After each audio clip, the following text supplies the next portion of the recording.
both surprised by the way we looked. The years had changed us too. We smiled and both embraced like old friends often do. Hello again. Another episode 2 of Gung Ho. Juan Reyes wrongfully convicted. We're going to pick up where we left, but I just want to explain something to you. You saw the first episode that Juan had been taken down to the 83rd precinct, and they took a photo of him. He was wrongfully seized, under the Fourth Amendment. His body was wrongfully seized, and they took him down there and they took a photo. Now that photo should be the fruit of that illegal seizure. That photo, that Polaroid, was not a mugshot. But it turns out Detective Roman took that Polaroid and he put it amongst a group of mugshots. And somehow Juan gets picked out. He's the only Polaroid photo in the mugshots. And that's the beginning of the case. It doesn't make sense to me. I think Detective Roman somehow steered this case at you. Yes, I argued that the judge didn't buy it, that they should have never used that photo of you. You were never arrested. There's no mugshots. All right, I'm laughing. It's not laughing. All right, we go to trial. They're witnesses, drug dealers. They didn't get a good look, at the shooter. They never described the shooter in any police reports. And then on trial, they start adding things. And what I do is, I have all their prior statements, so I know they never said Juan, they never said muscles, they never described the person. And I start to impeach them with their prior statements to the police, and the judge, what? He just allowed it. You How you just present? You present the statements. They were fabricated. They didn't make sense. The first statement with the next statement, it was different. It was like a lot of fabrication in it. Yeah. It was black letter law. You impeach a witness with his prior statement. Yes. You spoke to a detective. Did you tell him the truth? And you described the shooter. Yes. Well, did you tell the detective the first time you spoke, or the second time that it was muscles? No. So now what are you doing? You're lying. Yes, and the judge wouldn't let me do it. Yes. So all of a sudden I'm realizing, oh fuck, excuse me, this judge doesn't know anything. He doesn't know the rules of evidence. And especially in front of a judge, most judges want to see all the police reports. They want to see everything, the whole file. And he's objecting to these police reports coming in as prior inconsistent statements. And then I think the next day he comes back to court and he says, oh, I read some in Richardson's that you were right. It's like, okay. Oh my God, we are in trouble. We're in big trouble. I know. Yeah. And so I'm getting the feeling now that this judge has never really tried a serious felony, no less than a murder case. He doesn't know his rules of evidence. He's in over his head. And I'm getting sick. So I destroy their witnesses. I destroy everything they put on, detectives, the eyewitnesses, everything. Destroy them. You caught them in lies several Caught times. them, Yeah. And then we put on our witnesses, 4 witnesses. And for each witness, these were good people. These were people from the neighborhood that knew you. They were all good people, no criminal records. Nothing. They were just decent people. And they already had come forward, actually not once but twice had been to the DA's office and given sworn statements without me being in the room with them. So they had everything.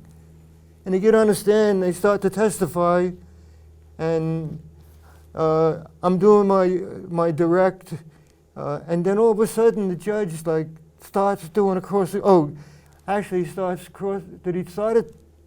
starts interfere with my examination throughout only our witnesses. He would, yes, I remember. He would interject when you ask a question, whether it's direct or cross-examination. He would interject, stop you from asking questions, and ask the witness questions in another form that would try to confuse my witnesses, the defense witnesses. He was only doing it to the defense witnesses, where he would take your question and he would like turn it around. Alexis was doing the same thing on his cross with my defense witnesses. However, he tried to catch the defense witnesses on a lie or something, or I'm not sure what he was trying to do. But like you said, in the minutes, when I read them so many times daily when I was in, that he was acting or performing as he was the first prosecutor on the case. So we was really in a hole there, Joe. I remember every minute, every second of the trial. It only lasted 6 days. I had never seen a judge do that. It's not, and that's not, a judge could interject to clear up something that, just briefly clear up something for the jury. But to take over an examination of a witness from me, and I told him on the record, I could do my own examination. And he did it over and over, only with our witnesses.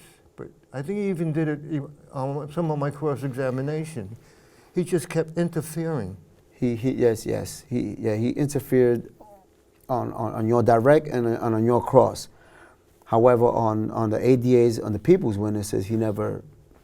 There was one time when ADA Alexis, maybe it was with Dennis Spence, had finished his questioning, and the judge just took continued the direct examination of the people's witness. Dennis Spence, yes. It was crazy. Yeah. And that's the way it went. And I knew that this judge doesn't have the knowledge to give you a fair trial, and he doesn't have the courage to bring back a verdict of not guilty. Maybe he wanted to be tough or something. I don't know. Yeah, he seemed a little. I don't like to use this word, a little biased to one side, to the people's case, and not to the defense case. He seemed a little biased, leaning towards one side. Bias. I accused him of being the prosecutor, and I even said on the record that Mr. Alexis is ineffectual. He can't do anything. Oh boy. Yeah. So we're into the trial, and I know now that we are in a trap. It was deep in a hole. I'm sure you probably started realizing that this is going bad. Yes. It was 6-day trial. By the second or third day in trial, you were out. I was trembling in my seat. You were out. I was scared. Yeah, I was out on bail. He never remanded me. He let me finish trial. All right. Out on bail. I'm going to tell you something that you don't know, that some of my friends might know. So I was staying in the city during the trial, but then I come home on the weekends. I was really sick about what I had done, waiving a jury, because it was getting, I guess it was getting the anxiety that I was feeling for you, and I made the bad decisions, and I couldn't do anything about it. I had to go through with this thing the best I could. One Sunday afternoon, I had to go pick up my son. He was out in Montauk. He wasn't driving yet, my younger boy. And I was driving out on the Napeed stretch in my wife Nikki's brand new Pathfinder, and I just lost it. I passed out. I wasn't sleeping. I just boom, gone. And I went into oncoming traffic, and I hit a vehicle going the other way, but I hit them on the driver's side, and I didn't wake up. I went off-road. I missed the pole by that much. I went up in the air and came down on a 45-degree angle, and the car basically exploded. It just, boom, gone. And what woke me up was the airbags, because they sound like gunshots. 2 airbags went off. I crawled out of the car. I crawled out of the passenger side window, went up to the road, and I saw this vehicle had hit. It was now spun around in the other direction. There's 4 people in the vehicle, 4 tourists from Germany. Nobody was hurt. And I wasn't hurt. But that case, the stress just made me pass out. If I think back, I should have asked for a mistrial. I said, I can't go on. I mean, I should have got on mistrial. But anyhow, we go on. And we do our summations and whatever. And he comes back with a guilty verdict, and I was like, I couldn't believe it. I mean, I was so angry with him. And they remand you, and something happens. Means they put you in jail now, no bail. You've been out all this time, and you turned around, and you gave me this. I remember, yeah. Yeah, wow. That's his wallet. Wow, it's the same, it's still brand new, yeah. It's still new. I've been going through Joe's world and, Wow. going through stuff, and I found that not too long ago, and it's like brand new. It was 22 years I was in. Yeah. You had this that long? It was a kid? Take it. No. That's mine? Wow, this is amazing. No. Thank you very much. I even forgot to mention to you that I have it. It's Wow, thank you, Joe, yeah. I remember that day. I was reminded I gave you my wallet. yeah. You had it for 22 years. All right. Yeah. So anyhow, boy, oh boy, you go in, and then you have to be sentenced. And we come back for the sentencing, and it was crazy. And it was a time where Bruno, actually, I gotta tell you this too, I think you know it. A few days after the verdict, I was walking on Court Street, and I ran into a lawyer, a famous lawyer, and he says to me, "Did you just try a case non-jury in front of Bruno?" I said, "Yes." And he convicted him? I said, "Yes." He said, "You can't use this, but I'm going to tell you something. You can't use it because you would give up someone's confidence." He said, after he rendered the verdict, he went into Manhattan, and he told some people he doesn't know if he did the right thing. And he gave him his business card. So I knew that he knew he made a mistake. I knew it, and I couldn't use it. And I didn't use it. Yeah, he sent a young boy to prison for the rest of his life he sent a young boy to prison for a long time. That's why he did. He knows he did the wrong thing. He knows that. I used it when you come up for parole. I did use that information. I actually sent him the original. He gave me his business card. I still had it. I attached it to my letter. Anyhow, we go for sentencing, and you are facing something like 41 to life. Murder, attempted murder, assault, all these crimes. If you put them consecutively, you're like going away for 40 to life. Yeah. And Lexus thinks it's 38 to life. It's more than that. And he's asking for 38 to life. And we go through this sentencing hearing, and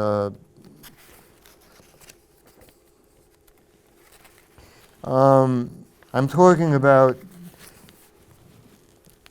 at the end of when he found you guilty, you raised your hand and you wanted to say something to him. And so I went up to him and I said, he wants to take the stand. And he got really snotty with me, like he had his chance. So in the sentencing, I brought it up. I wanted to know, did you hold it against him because he didn't take the stand at the time of the trial? It sounded like it to me. And yes, laugh, Judge. This is in the record. Yes. I'm saying yes, and he's laughing. Laugh, Judge. It's a laughing matter. Let the record reflect you're laughing. After you render your verdict, it shows a bias and a meanness on your part. And then he calls me up. Oh, I come up as a gentleman. I didn't even raise my voice. I said, Judge, you did the wrong thing. I have a right to say that. I have been representing him for over 2 years. I'm close to this case. I know what's going on. And you say to me, what do you think this is? Some kind of game? You telling me, do I think this is some kind of game? I tried my first serious case in Vietnam in 1968. Where were you, what were you doing? And since 1975, I've tried homicide cases 4 a year, every year. What were you doing? And he went, that's none of your business, what I was doing. You are coming dangerously close to being held in contempt. That's what he said, yeah. But then he went on and he was saying that there was something wrong with me. Did it several times. There's something wrong with you. You're talking about mentally. Yeah. Oh my God, it was horrible. And you're crying. Yeah. I cried at the verdict. I You raised my cried hand, and I was going to tell him. He didn't let me talk to him, but I was going to say, how can you have the heart to convict? He was about to innocent sentence you man? without Yeah. giving you an opportunity to speak. Yes. That's how stupid he was. Oh my It's God. like, Judge, I mean, oh my God. But anyhow, one of the last things I said to him,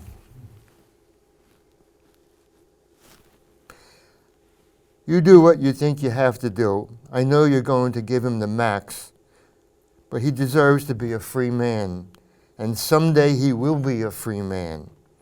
I will not rest until he's a free man, and when he's a free man, I'm going to bring him back here. That's what I said to him. To say hello to, say hello. Yeah. So you go away. Oh, then what does he do? He gives you the minimum. Yeah. Even 15 to life. Rather than running anything consecutive. Any other judge would have found someone guilty of all those crimes. They would have got consecutive time. The DA wants 38 to life, and he gives you the absolute minimum you could give a person. That was an indication he knew he was wrong. Mm-hmm. Absolutely. That's correct. You go away for something you didn't do. Try to tell us. I mean, what's going through your mind? It was horrific.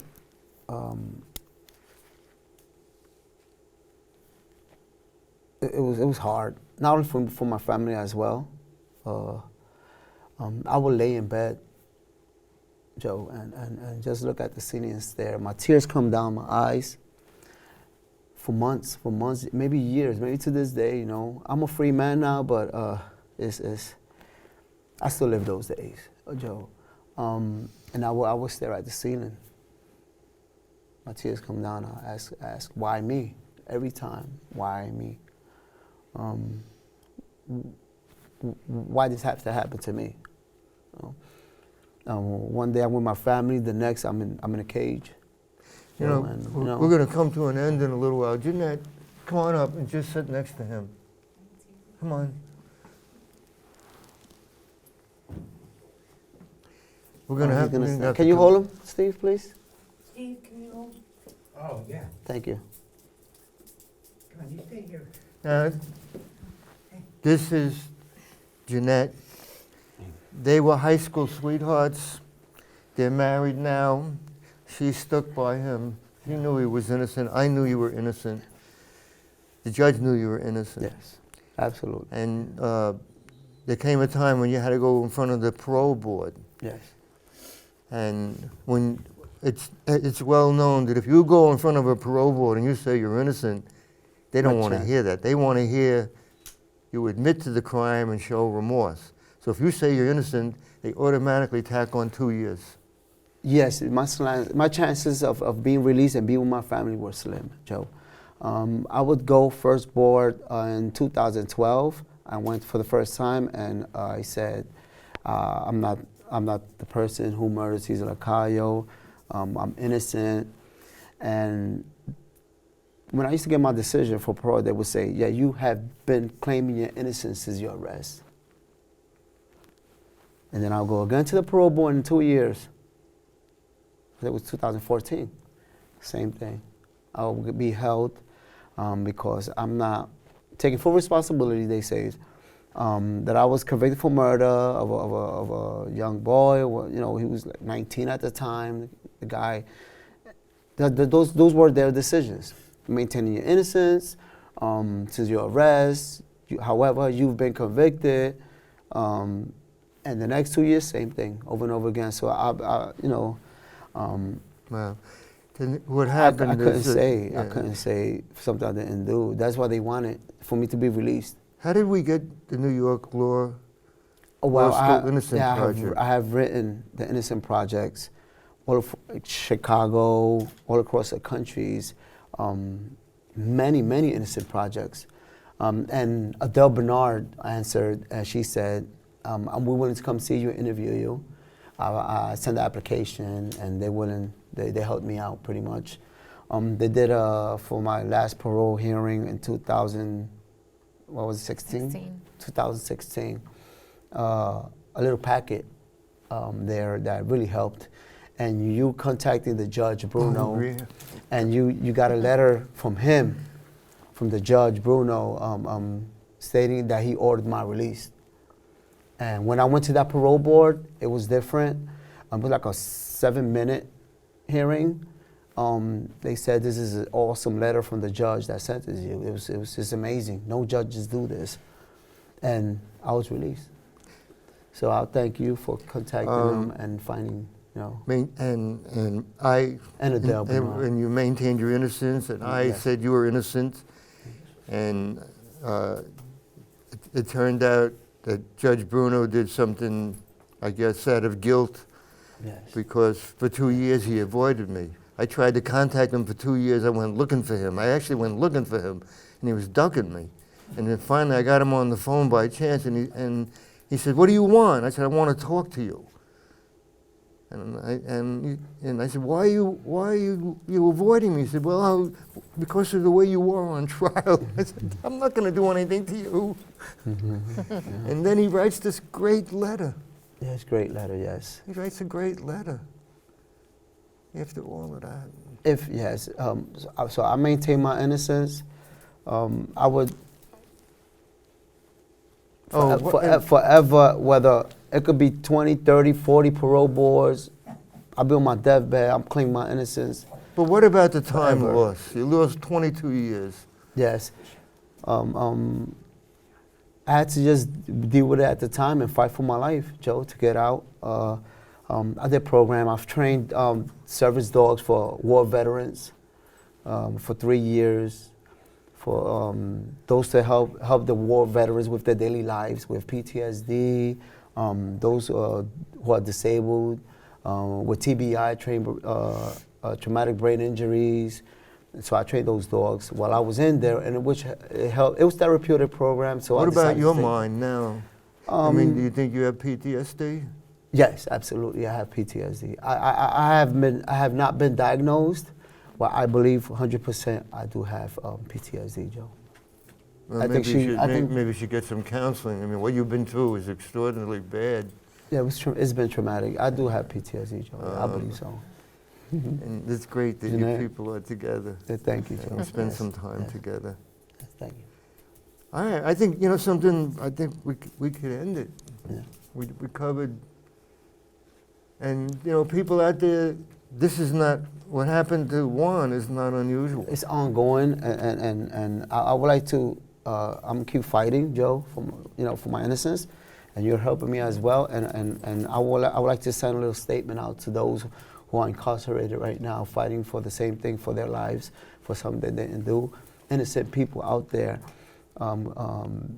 those who have been convicted for like killing cops or being innocent in there, which is sad.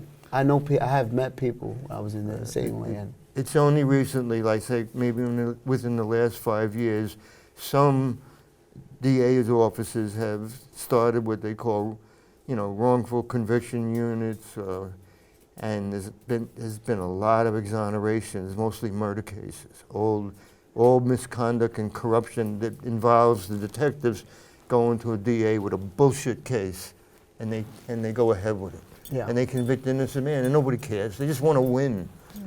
They want to close the case and That's win, it. and yeah. So, yes, I got the Legal Aid Society wrongful conviction unit has taken your case. But I still have some work to do because I'm going to have to contact Judge. Judge Bruno in person and Joseph Alexis and see if they are man enough to admit they made mistakes. Yeah, we'll see. Thank you. Yes. Why don't you send him a Polaroid?